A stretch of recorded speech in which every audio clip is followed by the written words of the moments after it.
Any other questions? All right, so Luther's the main figure. Another important figure who is often overlooked and is unknown to most Christians today, even in those traditions that come from his teachings, is a man named Ulrich Zwingli. And that is a name that's very complicated. No wonder his name kind of gets lost. Not too many people naming their child Zwingli anymore. He was born around the same time as Martin Luther in a German-speaking part of Switzerland. So Luther grows up in West Germany, Zwingli grows up in Switzerland. The area he grows up in is a very poor area. It was kind of the area that everybody made fun of. But it was also an area a lot of people came to if they needed mercenaries.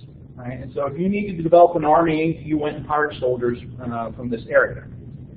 His parents had 8 sons and 3 daughters, and they could only choose one of their children to educate. And Ulrich is the one they choose. He becomes a good student, becomes a very good debater, and even a musician. He's heavily shaped by the humanistic approach, right? This approach that's very interested in classical learning, human thinking, human ways of life, and Greek philosophy, ancient languages, all of those kind of things. Eventually, though, he decides to become a monk as well. He becomes a Dominican, which is another one of those orders. And he's sent to the University of Vienna to continue his studies. And there he is expelled. I'm not exactly sure what happened, but he's expelled. But he does eventually later return, eventually finishing his master's in 1506 and becomes a priest. And he is appointed a priest of a certain region, but he also often serves as a priest to mercenaries. And so these mercenary bands going through, he goes and preaches to them and some other things. As he goes through his work, though, he's continuing to study humanism, right? And the languages, the philosophy, etc. Particularly, he's interested in the writings of a humanist named Erasmus, who we'll talk about later on. Because of his interest in Erasmus's writing and humanism, he too begins preaching reform. At this point, he's not too influenced by Luther, right? It's 1506. It's 1510. Luther hasn't done anything yet, right? And so he's preaching some of these same ideas as Luther without being dependent upon Luther. And so he's preaching about the sole authority of Scripture.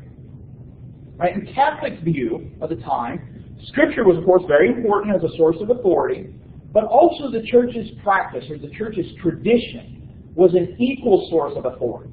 And so simply because a practice didn't have authority in Scripture, right, you couldn't point to a Scripture that says do this, because the church had been doing it for a long time, or they could say it appears that a very prominent person, an apostle maybe, introduced this practice, that gave it weight as well. But Zwingli says, no, it's got to be Scripture alone. If it's not found in Scripture, it's not something that should be practiced. He says the indulgences that people are promoting are worthless.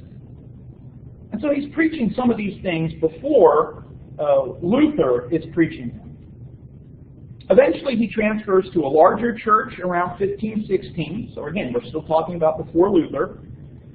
And then he begins preaching against mercenaries. Right? So he had been a priest to mercenaries, but eventually starts preaching against the idea of mercenaries.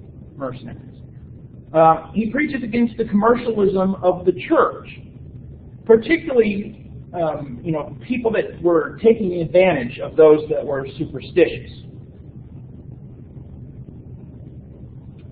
In 1519, he is invited to be a priest in Zurich, in Switzerland. Very prominent post. There, he admits to having an affair. He's a priest. And as a Catholic priest, he was to be celibate. And Zwingli admits he had struggled with celibacy. All right, that's the term he uses, but he hadn't figured it. And actually, he will, as priest in Zurich, while still technically part of the Catholic Church, he will get secretly married. And then very publicly announce it after he breaks with the Catholic Church. There's all sorts of other things he begins doing that are distinct from Catholicism. He doesn't follow the guidelines for Lent, which is a observance 40 days prior to Easter. He doesn't follow the Catholic order of preaching. Right? And there were guidelines for the priest on, this week you preach this passage, this week you preach that passage. Luther says, or Zwingli says, I'm not going to follow that. I'm going to just preach the New Testament. While at Zurich, he almost dies of the plague. Right? And so this, too, provides a kind of transitional point because a third of the city of Zurich dies, including his brother. He begins to encounter Luther's teachings, because at this point now Luther is becoming more and more well known. His works are being published, and so as Zwingli's been pushing reform, he's gotten a lot of enemies, just like Luther does. And so once Luther becomes well known, Zwingli's enemies start referring to him as a Lutheran. And so Zwingli really kind of distances himself from Luther, saying, hey, I was teaching this before I heard of Luther. I'm teaching this because Scripture says it. He publishes a document that essentially says anything not in Scripture must go. And that if it doesn't have a foundation in Scripture, it has to go. Eventually he will resign as a priest to the city of Zurich. But then the city will hire him as a preacher, right? So the city is beginning to imbibe reform as well. And so breaking from Rome happens to Zwingli as well. He is called upon publicly to debate his position, and the bishop of the area sends a representative with the hopes that he's going to show how wrong Zwingli is.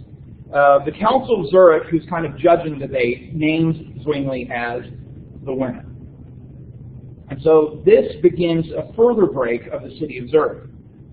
The variety of forms that Zwingli undertakes. Remember, he's going with this principle. If it doesn't have scriptural support, it needs to go. And so he bans instruments in worship. Right? You can't use instruments in music because they aren't there. Eventually, he will ban all music, which doesn't make sense, but that's how far it goes, right? First of all, no instruments, then no music at all. He too calls for both elements, the wine and the bread, to be given in communion. Rejected the need for confession to a priest, believes that the person can just confess to God. And while he's doing this, Rome, the Pope, is kind of letting him go. Largely because they're so focused on Luther. The regions of Switzerland start dividing, with some of them remaining Catholic, some of them remaining Protestant. Oops. And eventually it comes to armed conflict. So there are actually like battles over this. And Zwingli is killed during one of these battles.